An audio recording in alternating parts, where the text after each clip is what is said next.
கொடுத்த தாய்ப்பாலுக்கு வணக்கம். என் தாய்க்கு தமிழ் கொடுத்த தமிழ்பாலுக்கு வணக்கம். முழுமையாக எழுத்தறிவு பெற்ற மாநிலம். மத்திய அரசின் ஒப்புதலுக்காக காத்திருக்கும் தமிழ்நாடு. விரைவில் அதிகாரப்பூர்வ அறிவிப்பு. நரேந்திர மோடியுடைய தலைமையிலான மத்திய அரசாங்கம், பாரதிய ஜனதா கட்சியின் அரசாங்கம் இதை செய்யக்கூடாது.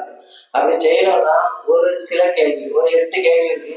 கேள்வி 1, தமிழ் எழுத்துக்களின் மொத்த எழுத்துக்கள் எத்தனை? 247 என்றால் இதுதான் எழுது, இந்த எழுத்தெல்லாம் எழுது. கேள்வி 2, முத்தமிழ் என்றால் என்ன? கேள்வி 3, தமிழை பிழையில்லாமல் எழுதும் ஒரு துறை. கேள்வி 4, தமிழின் எழுத்துக்களை எந்தெந்த அடிப்படையில் எழுதுகிறீர்கள்? கேள்வி 5, வினைத்தொகையில் வல்லினம் மிகுமா மிகாதா?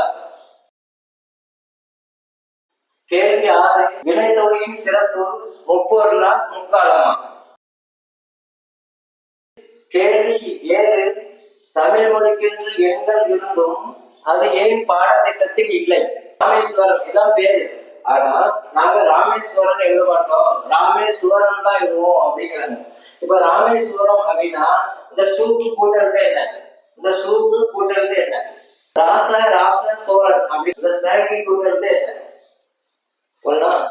அதுக்கு பிறகு அச்சி அப்படின்னு, அச்சி அப்படின்னா இச்சு கூட்டல் இ. ஓகே. அப்போ அரிசி அதுக்கு என்ன கூட்டறது என்ன? அரசி அதுக்கு கூட்டறது என்ன? இது சொல்லிட்டாங்கன்னா நீங்க தாராளமா கொடுத்துருங்க, இதெல்லாம் கொடுக்க கூடாது. தர்மத்தின் வாழ்வதனை சூதுகவும் பின் இறுதியில் தர்மமே வெல்லும். ஜெய்.